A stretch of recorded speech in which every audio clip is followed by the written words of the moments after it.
سمجھ رہے ہیں آپ؟ اس کی کیا ہے؟ گرویدہ ہو جاتی ہے. ارے یہ تو پہنچیلا ہے، بمبئی کی زبان میں پہنچیلا ہے. دیکھیے اللہ جل وعلا نے اولیاء کرام کا جو ذکر کیا ہے اس کے بعد ان کی پہچان بتائی ہے. سمجھ رہے ہیں؟ پہچان بتائی. الذین آمنوا، وہ جو لوگ ایمان لائے، وکانوا یتقون، اور انہوں نے پرہیزگاری اختیار کی. تو پتہ یہ چلا اللہ جل وعلا کے یہاں وہی محبوب ہے جو متقی اور پرہیزگار ہے. آج کہ ایسے ایسے پیر لوگ ہیں کہ الامہ والحفیظ، سننے میں آتا ہے کہ وہ کہتے ہیں پیر صاحب کہ ہم تو مکہ شریف میں نماز پڑھتے ہیں. ارے نماز تجھ پر یہاں فرض ہے، یہاں پڑھ ہی نہیں رہا ہے، مریدین کو تو بہکائے ہوئے ہیں، اپنے جھانسے میں ڈالے ہوئے ہیں. لوگ کہتے ہیں پہنچیلا ہے. تو سنیں آپ حضرات، حضرت سید الطائفہ جنید بغدادی رضی اللہ تعالیٰ عنہ فرماتے ہیں قد وصلوا الی النار، پہنچا ہے مگر کہاں پہنچا ہے؟ وہ جہنم میں پہنچا ہے. سمجھ رہے ہیں؟ تو رفیقان ملت اسلامیہ ہمیں بتا دیا گیا ہے کہ ان کی شناخت کہ اللہ کے جو محبوب ہیں، برگزیدہ بندے ہیں، وہ متقی اور پرہیزگار ہوں گے. اور حدیث پاک میں مومن کی جو پہچان بتائی گئی ہے، حدیث پاک میں ہے کہ مومن کے چہرے کو دیکھو تو خدا یاد آئے. سمجھ رہے ہیں آپ؟ مومن کی یہ شان ہے.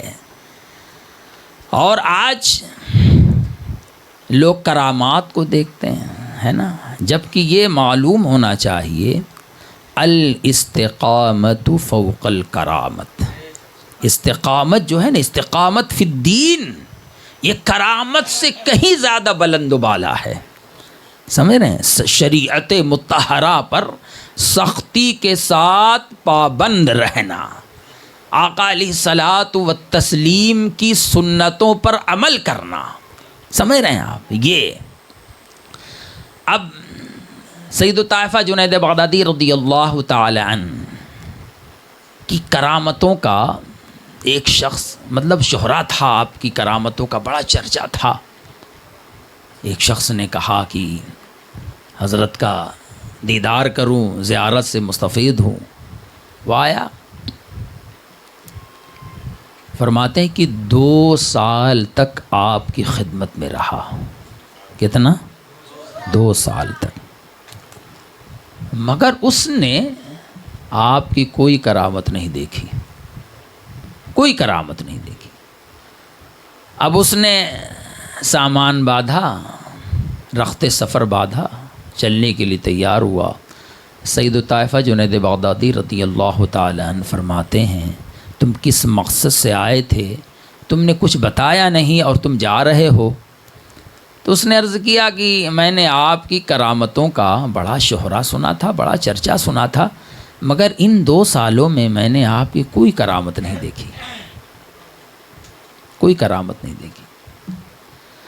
رفیقان ملت اسلامیہ ہمارے سلسلے کے بزرگ ہیں سید الطائفہ رضی اللہ تعالیٰ عنہ، بہر معروف و سری معروف دے بے خود سری، جند حق میں گن جنید با صفا کے واسطے. سمجھ رہے ہیں؟ کوئی کرامت نہیں دیکھی. تو آپ فرماتے ہیں یہ بتاؤ ان 2 سالوں میں مجھے تم نے خلاف شریعت کام کرتے ہوئے دیکھا؟ کہا نہیں. کہا سب سے بڑی کرامت یہی ہے. سمجھ رہے ہیں؟ سب سے بڑی کرامت یہی ہے.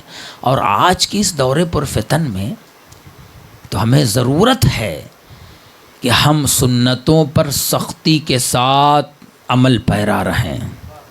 سمجھ رہے کہ نہیں آپ؟ اس دور پر فتن میں آج تو علماء ولفی جھوٹ کو سچ، سچ کو جھوٹ بنایا جا رہا ہے، معاذ اللہ. رفیقان ملت اسلامیہ، اللہ جل وعلا نے اولیاء کرام کی پہچان بتائی، وہ جو ایمان لائے، پرہیزگاری اختیار کی. اور اللہ تعالیٰ فرماتا ہے لہم البشریٰ فی الحیات الدنیا و فی الآخرہ، ان کے لیے دنیا اور آخرت کی زندگی میں بشارت ہے۔ کیا ہے؟ بشارت ہے، خوشخبری ہے۔ لا تبدیل لکلمات اللہ، اللہ جل وعلا کے کلمات بدلتے نہیں ہیں، سمجھ رہے ہیں؟ ذالک هو الفوز العظیم، اور یہی عظیم کامیابی ہے۔ تو رفیقان ملت اسلامیہ، یہ جو محافل منعقد ہوتی ہیں جگہ جگہ الحمدللہ، مساجد میں اور گھروں میں، ان کا مقصود و مطلوب یہ ہونا چاہیے کہ ہم شریعت کے پابند ہوں، سمجھ رہے ہیں ہم شریعت کے پابند ہوں۔ اور سب سے بڑی بات یہ ہے کہ خلوص اپنے اندر پیدا کریں، سمجھ رہے ہیں؟ خلوص، اور امام غزالی رضی اللہ تعالی عنہ فرماتے ہیں خلوص کے اوپر جو ہے وہ کیا ہے؟ خوف خدا ہے، سمجھ رہے ہیں؟ خلوت میں ہوں، جلوت میں ہوں، جہاں ہوں، اللہ سے ہمیشہ ڈرتے رہیں، سمجھ رہے کہ نہیں؟ ڈرتے رہیں، اس لیے کہ میں یہ دیکھ رہا ہوں کہ آج انسان دنیا سے کیسے جا رہا ہے، کیسے لقمہ اجل بن رہا ہے۔ ابھی سنا، کل ملاقات ہوئی تھی فلاں صاحب سے، آج سنا رہے انتقال کر گئے۔ تو رفیقان ملت اسلامیہ، جگہ جی لگانے کی دنیا نہیں ہے، یہ عبرت کی جا ہے، تماشا نہیں ہے۔ اور یہ یاد رکھیے کہ آج جو لوگ روزی کے پیچھے بھاگ رہے ہیں، خدا کو بھول گئے لوگ فکر روزی میں، خیال رزق ہے، رزاق کا خیال نہیں ہے، کہ نہیں بھائی؟ آج دیکھیے سرگرداں ہیں، بھاگ رہے ہیں۔ آپ کوشش کریں حلال کسب حلال، یہ بھی ایک فرض ہے نا؟ اپنے بچوں کو کھلائیں، حلال روزی کھلائیں، مگر ایسا نہ ہو کہ ہماری نمازیں فوت ہو جائیں، ہماری جماعت فوت ہو جائے، ایسا نہیں ہونا چاہیے۔ یاد رکھیے اللہ جل وعلا رزاق ہے، وہ اپنے محبوب کے توسط سے ہمیں عطا فرمائے گا، سمجھ رہے ہیں آپ؟ ایمان پر سختی کے ساتھ قائم رہیں، اللہ جل وعلا کی نصرت ہمارے ساتھ ہوگی، سمجھ رہے ہیں آپ؟ انبیاء کرام علیہم الصلاۃ والتسلیم کی آمد ہوتی رہی ہر زمانے میں، دین کی اشاعت کے لیے، تبلیغ کے لیے، بندوں کی ہدایت کے لیے۔ میرے آقا علیہ الصلاۃ والتسلیم تشریف لائے تو آخری نبی بن کر تشریف لائے، ہے نا؟ آخری نبی بن کر تشریف لائے۔ اور یہ بھی آج یہ فتنہ بڑی تیزی سے بڑھ رہا ہے۔ شکیل حنیف کون ہے؟ شکیل ابن حنیف ہے، اور قادیانیوں کا معاذ اللہ، ہے نا؟ معاذ اللہ ثم معاذ اللہ۔ تو یاد رکھیے قرآن نے فیصلہ کیا وَلَٰكِن رَسُولَ اللَّهِ وَخَاتَمَ النَّبِيِّينَ، کہ میرے آقا خاتم النبیین ہیں، اب کوئی نبی میرے آقا علیہ الصلاۃ والتسلیم کے بعد نہیں آئے گا۔ حضرت صدیق اکبر رضی اللہ تعالی عنہ کے زمانے میں، دور خلافت میں، مسیلمہ کذاب نے نبوت کا دعویٰ کیا، سمجھ رہے ہیں؟ مسیلمہ کذاب نے دعوی نبوت کیا، آپ نے اس سے جنگ فرمائی، سمجھ رہے ہیں؟ جنگ فرمائی۔ اور یہی مسیلمہ کذاب جس خنجر سے حضرت وحشی نے بعد میں ایمان لے آئے، وہ حضرت امیر حمزہ رضی اللہ تعالی عنہ کو شہید کیا تھا، حضرت وحشی نے قسم کھائی کہ میں نے خیر الناس کو مارا ہے، اب اس سے شر الناس کو ماروں گا، سمجھ رہے ہیں آپ؟ مسیلمہ کذاب کو حضرت وحشی رضی اللہ تعالی عنہ نے قتل کیا، جہنم رسید کیا، سمجھ رہے ہیں آپ؟ اب کوئی نبی نہیں آئے گا۔ میرے آقا علیہ الصلاۃ والتسلیم فرماتے ہیں انا خاتم النبیین لا نبی بعدی، میں خاتم النبیین ہوں، میرے بعد کوئی نبی نہیں آئے گا۔ اب یہ سوال پیدا ہوتا ہے کہ انبیاء کرام علیہم الصلاۃ والتسلیم کی آمد بند ہو گئی، میرے آقا آخری نبی ہیں، تو اب یہ مخلوق جو قیامت تک آئے گی، مخلوق پیدا ہوگی تو بغیر رہنما اور ہادی کے رہ جائے گی؟ بتائیے بھائی، رہنما کون ہوگا؟ خدا تک ان کو کون پہنچائے گا؟ تو سنیں آپ حضرات، میرے آقا سید عالم صلی اللہ علیہ وسلم نے یہ نعمت اپنی امت کے صدیقین اور صالحین کو عطا فرمائی ہے. سمجھ رہے ہیں؟ صدیقین اور صالحین کو عطا فرمائی ہے. اور میرے آقا علیہ الصلوۃ والتسلیم فرماتے ہیں انما العلماء ورثۃ الانبیاء، علماء انبیاء کے وارث ہیں. سمجھ رہے ہیں؟ علماء انبیاء کے وارث ہیں. اب سنیے، یہاں مراد وہ علماء نہیں ہیں جو 1 فٹ یا 1.5 فٹ کی سرٹیفکیٹ لیے ہوئے ہے نا آسائش دنیا میں کی طلب میں سرگردہ رہتے ہیں. وہ علماء یا مراد نہیں ہیں. اللہ نے فیصلہ کیا، قرآن کہہ رہا ہے انما یخشی اللہ من عبادہ العلماء، اللہ سے اس کے بندوں میں وہی ڈرتے ہیں جو علم والے. سمجھ رہے ہیں؟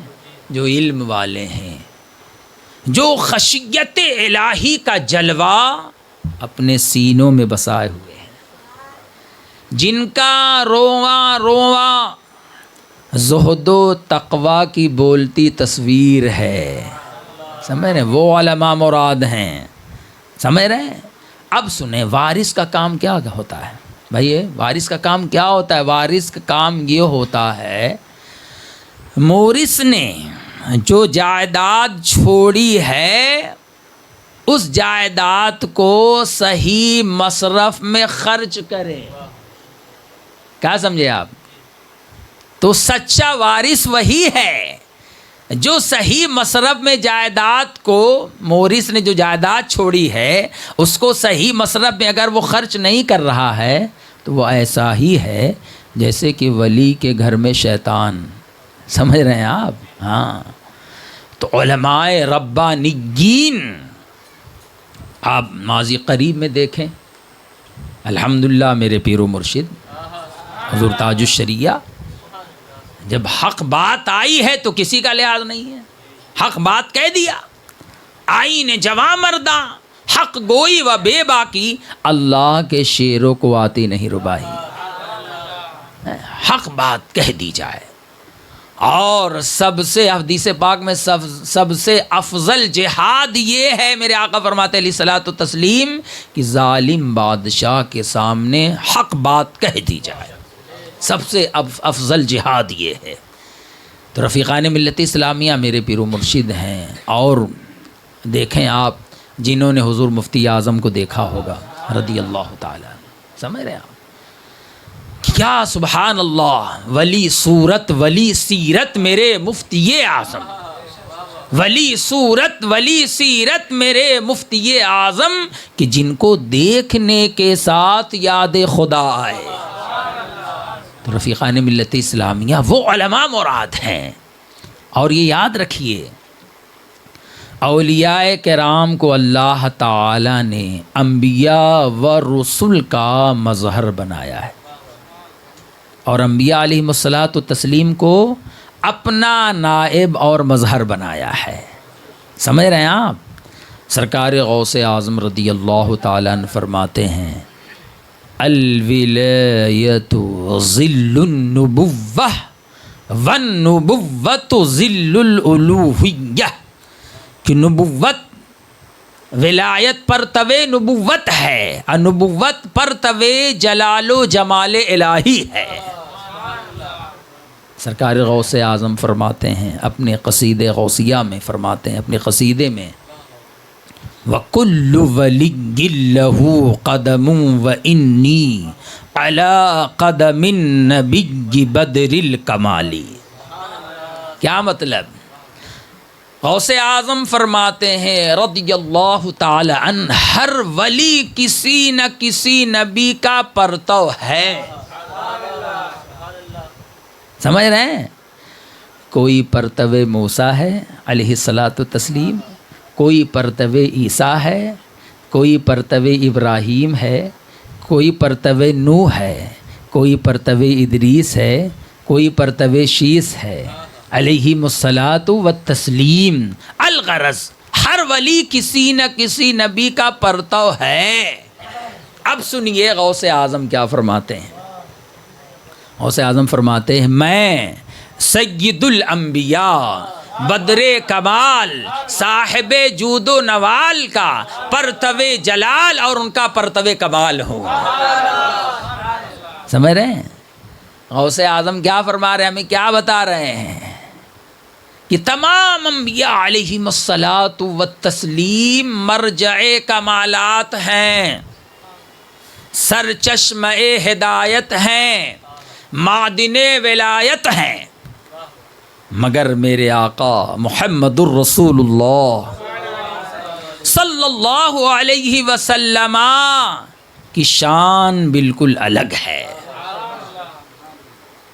جتنے کمالات تمام انبیاء علیہم الصلاۃ والتسلیم کو اللہ نے عطا کیے، ان تمام کمالات کو سمیٹ کر بلکہ ان سے زیادہ اللہ نے اپنے محبوب کو عطا کر دیا ہے. سمجھ رہے ہیں؟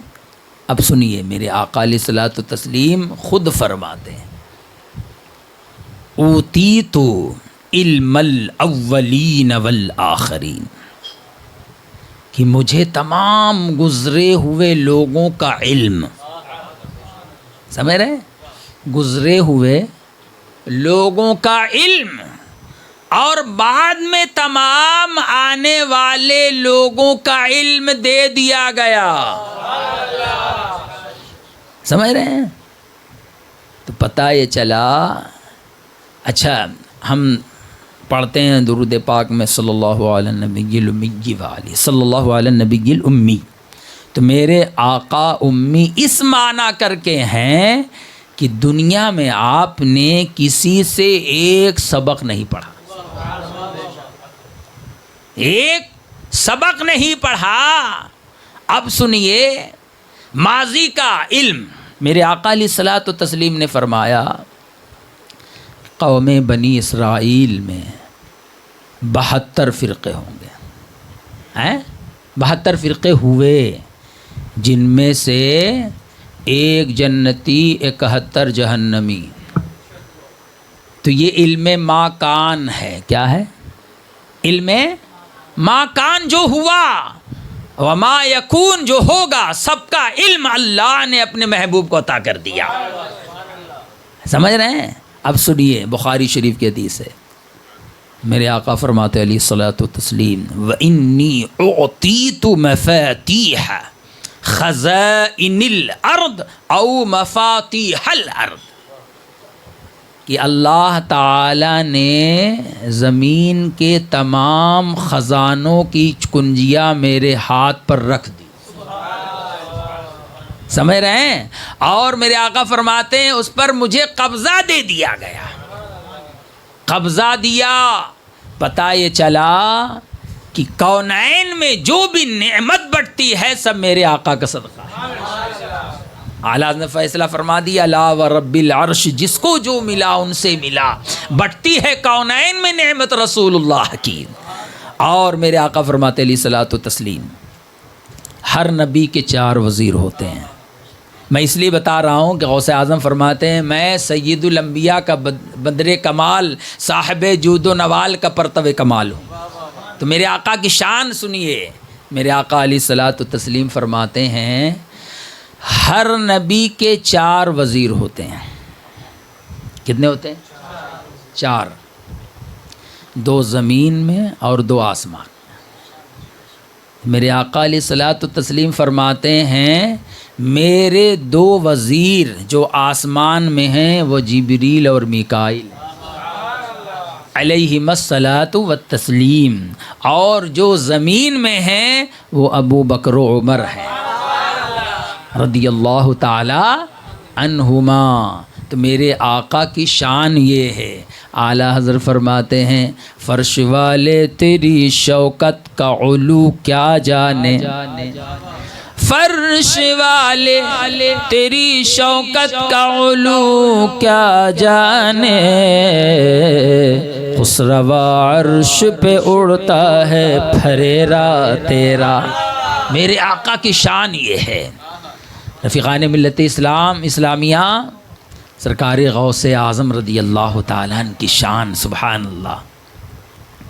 ایمان تازہ ہوگا اللہ نے اپنے محبوب کے صدقے میں غوث اعظم کو کیسے کمالات عطا فرمائے ہیں. سرکار غوث اعظم رضی اللہ تعالیٰ عنہ فرماتے ہیں کہ لوگوں کا دل میری مٹھی میں. کیا؟ جسے چاہوں اپنی طرف پھیر دوں اور جسے چاہوں اپنے سے پھیر دوں. تو یہ تو غوث اعظم کا کرم ہے، ہم سب کا دل اپنی طرف پھیرے ہوئے ہیں جو ہم غوث اعظم کی محفل کر رہے ہیں رضی اللہ تعالیٰ عنہ. یہ کیسے؟ سنیے غوث اعظم رضی اللہ تعالیٰ عنہ کی شان، سبحان اللہ. آپ کی ایک مرید ہیں، بہت چہیتے مرید ہیں. جمعے کے لیے غوث اعظم نکلے، مرید ساتھ میں ہے نا. آپ نے فرمایا نا لوگوں کا دل میری مٹھی پہ ہے، تو مرید ساتھ ساتھ چل رہے ہیں. سرکار غوث اعظم رضی اللہ تعالی عنہ کو لوگ سلام کرتے السلام علیکم، سرکار غوث پاک جواب دیتے، لوگ چلے جاتے. کوئی آپ سے قریب نہیں ہو رہا ہے. تو مرید سوچ رہے ہیں آج کیا بات ہے. غوث اعظم رضی اللہ تعالیٰ جب چلتے تھے تو ہزاروں کا مجمع ہو جاتا، ازدحام ہو جاتا، بھیڑ ہو جاتی. آج کیا بات ہے کہ سب لوگ سلام کرتے ہیں، اپنا رستہ لے لیتے ہیں، سلام کر رہے ہیں، چلے جا رہے ہیں. غوث اعظم جواب دے رہے ہیں. اب آپ ہی دل میں سوچ رہے ہیں، آپ کے مرید یکا یک ابھی آپ سوچ رہے ہیں کہ لوگ یکا ایک مجمع جمع ہو گیا، ایک بھیڑ ہو گئی. اب جو آپ کے مرید ساتھ میں چل رہے تھے دھکا دے کے دور کر دیا گیا. سمجھ رہے ہیں؟ تو غوث اعظم نے گردن اٹھا کر فرمایا تم ہی تو سوچ رہے تھے تم ہی تو سوچ رہے تھے کہ آج غوث اعظم چل رہے، کوئی آپ کے قریب نہیں آ رہا. تم سے سوچا اور لوگوں کو میں نے اپنے قریب کر لیا، اپنی طرف کر لیا. تو غوث اعظم فرماتے ہیں کہ لوگوں کا دل میری مٹھی میں. سمجھ رہے ہیں آپ؟ غوث اعظم رضی اللہ تعالیٰ شان اعلیٰ حضرت فرماتے ہیں واہ کیا مرتبہ اے غوث ہے بالا تیرا، واہ کیا مرتبہ اے غوث ہے بالا تیرا، اونچے اونچوں کے سروں سے قدم اعلیٰ تیرا. اور اعلیٰ حضرت لکھتے ہیں سر بھلا کیا کوئی جانے کہ ہے کیسا تیرا، اولیاء ملتے ہیں آنکھیں وہ ہے تلوہ تیرا. غوث اعظم کی یہ شان ہے. اچھا سنیے، وقت تو نہیں ہو رہا ہے. غوث اعظم رضی اللہ تعالیٰ عنہ نے جب بغداد کے منبر پہ یہ اعلان فرمایا قدمی هذه علی رقبتی کل ولی اللہ، میرا یہ قدم ہر ولی کی گردن پر. اعلیٰ حضرت فرماتے ہیں جن کی منبر بنی گردن اولیاء، جن کی منبر بنی گردن اولیاء، اس قدم کی کرامت پہ لاکھوں سلام.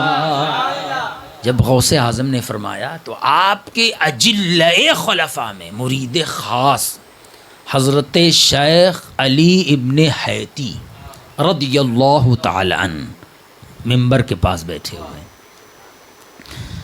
وہ فرماتے ہیں کہ جب غوث اعظم نے یہ فرمایا تو میں نے اپنا سر غوث اعظم کے ممبر پر رکھ دیا، غوث اعظم کے رضی اللہ تعالی ممبر پر رکھ دیا۔ وہ فرماتے ہیں حضرت شیخ علی بن حیتی کہ مجھے ایسا محسوس ہوا کہ میرا مرتبہ ولایت اونچا کر دیا گیا، اونچا کر دیا گیا۔ پھر اس کے بعد آپ فرماتے ہیں کہ غوث اعظم کے قدم کو ہم نے گردن پر رکھا، گردن پر رکھا تو آپ فرماتے ہیں ایسا محسوس ہوا کہ میرا مرتبہ ولایت کچھ اور اونچا ہو گیا ہے۔ پھر فرماتے ہیں کہ میں نے غوث اعظم کا قدم اپنے سر پر رکھ لیا، فرماتے ہیں اللہ نے مجھے وہ بلندی عطا کر دی جس کا میں تصور نہیں کر سکتا۔ سمجھ رہے ہیں؟ غوث اعظم کی یہ شان ہے۔ آپ فرماتے ہیں مریدی لا تخف اللہ ربی، مریدی لا تخف اللہ ربی عطانی رفعتا نلت الملانی نلت المنالی، کہ اللہ نے مجھے وہ مرتبہ عطا کیا، عطانی رفعتا وہ مرتبہ عطا کیا، عطانی رفعتا نلت مریدی لا تخف، فرماتے ہیں کہ میرا مرید بے خوف رہے، میرا مرید بے خوف رہے، اللہ میرا رب ہے، اللہ میرا رب ہے، عطانی رفعتن، مجھ کو وہ مرتبہ عطا کیا ہے اللہ تعالی نے اپنے محبوب کے صدقے میں کہ میں اپنے مقصد کو پہنچ گیا ہوں۔ رفیقان ملت اسلامیہ، غوث اعظم کی غلامی کا پٹا الحمدللہ ہم دعا کرتے ہیں اللہ قیامت تک کی سب نسلوں کے گلے میں رہے۔ سمجھ رہے ہیں؟ قیامت اعلیٰ سے فرماتے ہیں تجھ سے در در سے سگ اور سگ سے ہے مجھ کو نسبت، تجھ سے در در سے سگ اور سگ سے ہے مجھ کو نسبت، میری گردن میں بھی ہے دور کا ڈورا تیرا۔ اور فرماتے ہیں اس نشانی کے جو سگ ہے نہیں مارے جاتے، اس نشانی کے جو سگ ہے نہیں مارے جاتے، حشر تک میرے گلے میں رہے پٹا تیرا۔ ہمارے کہنے میں آپ کے سننے میں جو لغزش ہو کہ میں توبہ کرتا ہوں، استغفر اللہ ربی من کل ذنب واتوب الیہ، اشہد ان لا الہ الا اللہ واشہد ان محمدا عبدہ ورسولہ۔ السلام علیکم ورحمۃ اللہ۔